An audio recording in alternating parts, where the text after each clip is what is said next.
Welcome to the demo of 24D Smart Operations feature, Manage Work Orders using Production Supervisor Workbench in Oracle Fusion Cloud Manufacturing.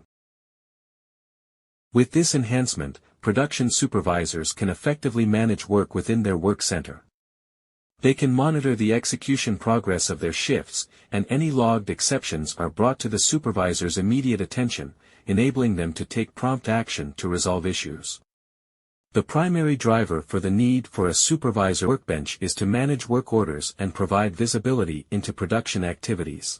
The production supervisor workbench serves as a single user interface where supervisors can view key metrics related to work orders, search and manage work order, and address any exceptions.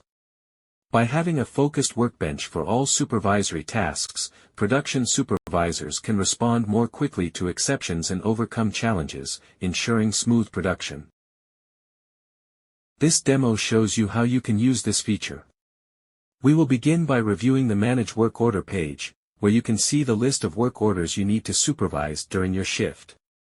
We'll cover the work center context, key metrics you can monitor, search functionality for work orders, available filters, and the saved search capability. Next, we will explore key actions you can take on work orders, such as editing priorities, picking materials, updating statuses, printing reports, expediting work orders, and rescheduling them. We will then delve into the work order details page and examine the information displayed across its various tabs. We'll also discuss the actions that can be taken regarding operations, materials, and resources. Finally, we will review the global actions available to you. I am logged in as the production supervisor and have selected the work execution area in supply chain execution. The manufacturing plant context is displayed at the top right. Click the Production Supervision task to launch the Production Supervisor Workbench. In the current update, the Supervisor Workbench features information organized into 3 in-app tabs: Work Orders, Exceptions, and Reporting. In this demo, we will focus on the Work Orders tab in detail.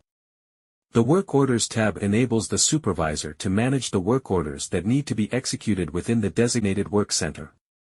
The supervisor can select the work center for which they are responsible.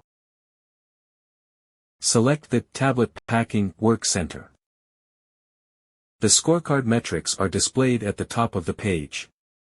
The work order metrics, planned quantity, completed quantity, and scrapped quantity, represent the total quantities of all work orders with operations assigned to the context work center and executed during the current shift. The yield metric reflects the aggregated first-pass yield of operations within the context work center for the current shift. The open exceptions metric shows the number of open exceptions that reference impacted operations within the context work center. The Production Supervisor Workbench is backed by a search engine which can be configured to run in the background. Using this, you can search for work orders based on work order number, product item number, resource, component name and customer name. Here, I have searched with a string 1005 which returned a work order having a match. You can narrow your search by applying filters. The default filter is to query for work orders having operations belonging to the current shift. Any operation belonging to the context work center which overlaps with the current shift is considered in the filtered search. You can set the operation time range filter to prior shift, current shift, next shift, or today. You can filter your search results based on work order system status. You can use the exception type filter chip to filter work orders based on exceptions logged on work order operations. Select the resource filter option to view work orders having resource type exceptions associated to its operations. Here, you can see that work order WO002-1005 has been retrieved. Work orders with exceptions are highlighted with a message indicating the type of exception to draw the supervisor's attention. You can use additional filters to narrow down your search by clicking the Filters button. Here, you will find options such as Expedited, Exception Severity, Work Order Planned Start Date, Work Order Planned Completion Date, operation plan start date, operation plan completion date, work order type, and workstation. These filters can be used in combination to refine your search results. You can save the most frequently used criteria as a saved search. Click the Saved Searches icon.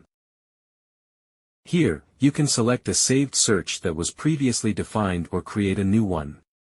Click Create a Search link to create a new saved search. Enter a name for the saved search. You can share the saved search with other users or mark the saved search as default. When a saved search is marked as default, it is automatically applied when navigating to the Supervisor workbench. Here, you can see that the saved search we just defined has been applied. I have now cleared all the filters and the saved search. The application displays 8 work orders. Let us now review the different actions that can be taken on the work order. You can select one or more work orders by either checking the box to the left of the work order number or by holding down the Control key while selecting the work order records. Select the Edit Priority Action button. Here, you can assign the priorities of the selected work orders. You can automatically assign priorities in a sequential order by first selecting a desired criteria in the Prioritize By field. The options available are Plan Start Date, Plan Completion Date and Release Date. Then you assign a start priority value and click the Automate button. This would automatically apply a priority value for the selected work orders sorted by the priority criteria and starting from the specified start priority value. However, assigning priorities in this manner is optional. In this demo, we will assign the priorities manually by entering the priority for each work order. Click Update to save the entered work order priorities. The work order priorities were updated. At the start of the shift, you can select multiple work orders to perform the release and pick action. This action will automatically release all selected work orders and initiate a pick request, directing the necessary components from the store's sub-inventory to the shop floor. The pick scheduled process operates in the background, generating movement requests in inventory. Next, let us see the Edit Status action. You can select one or more work orders and change their status using this action. Select the desired work order status. The system shows both system status and user-defined status. Click the Update button. Here, you can see that the badge showing the status of the work order WO002-1000 was updated to On Hold status. Select one or more work orders. You can print the work execution documents for the selected work orders, typically at the start of the shift. The work order traveler report and material list report are generated in PDF format through a scheduled background process. The label report is also generated as a PDF document and displayed in the user interface. Now, let's review the actions available at the work order level. You can expedite a work order by selecting the Expedite action. Expedited work orders are always displayed at the top of the list, regardless of the selected sort order, and are marked with an expedited badge. Select the Expedite action for work order WO002-1001. Here, you can see that work order WO002-1001 is now displayed with an expedited badge and is listed first. You can remove the expedited status from a work order by selecting the Unexpedite action on the expedited work order. You can also use the Expedited filter to view expedited work orders.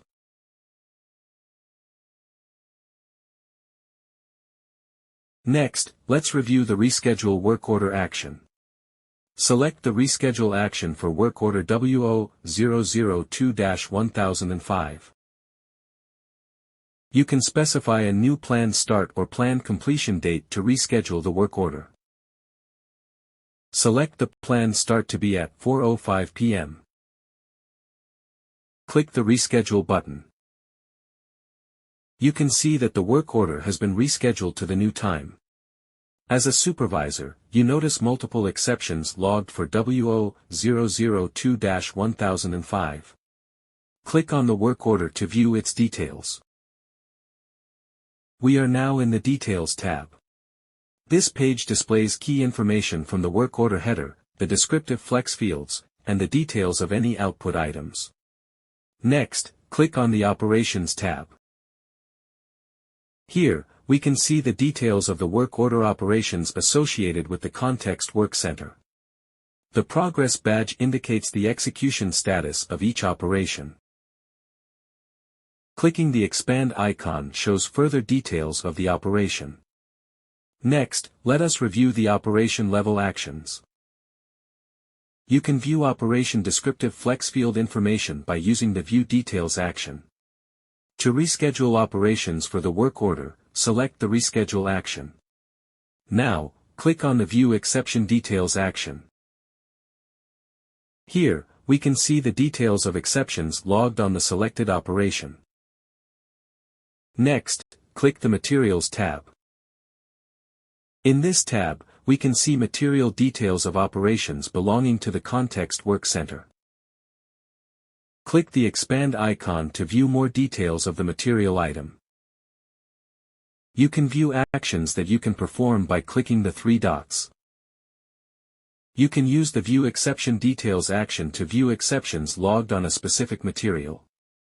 You can use the Substitute action to perform substitute action to resolve an exception. In this demo, we will demonstrate the Reserve action for a material item. In the Available On-Hand tab, you can initiate a reservation from on-hand balance. Navigate to Incoming Supplies. Here, you can view details of incoming supplies from documents such as purchase orders or transfer orders. You can select any of these lines and initiate a reservation for the material item. This action will reserve the supply for the material item of the work order and the reserved quantity field will be updated. Next, click on the Resources tab. Here, you can see resource details of operations belonging to the Context Work Center. Click the Expand icon. Here, you can see more details of the resource. Click on the three dots to view the actions that you can perform. You can use the View Exception Details to view exceptions on the resource. Click the View Exception Details action. Here, you can view the exception details. You can also close the exception from here once you have taken actions to resolve the exception. You can use the Request Maintenance action to raise a maintenance work order for the Context Resources assets. You can create and submit a new maintenance work order by filling out the required fields and describing the problem. The Asset Number field will display assets linked to the resource instances of the current context resource. Next, click the Serial Numbers tab.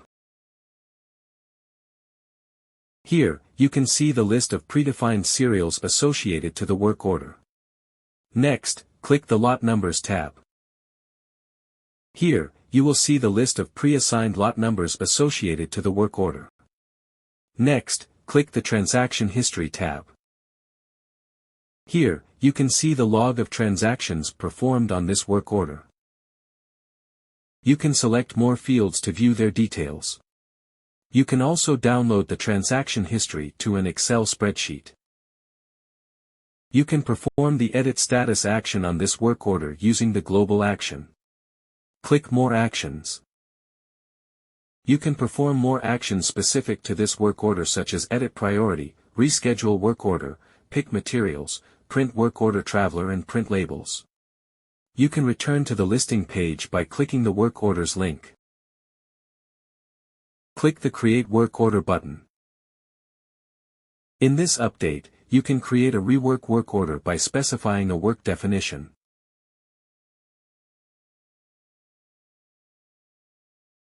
This is the end of the feature demo.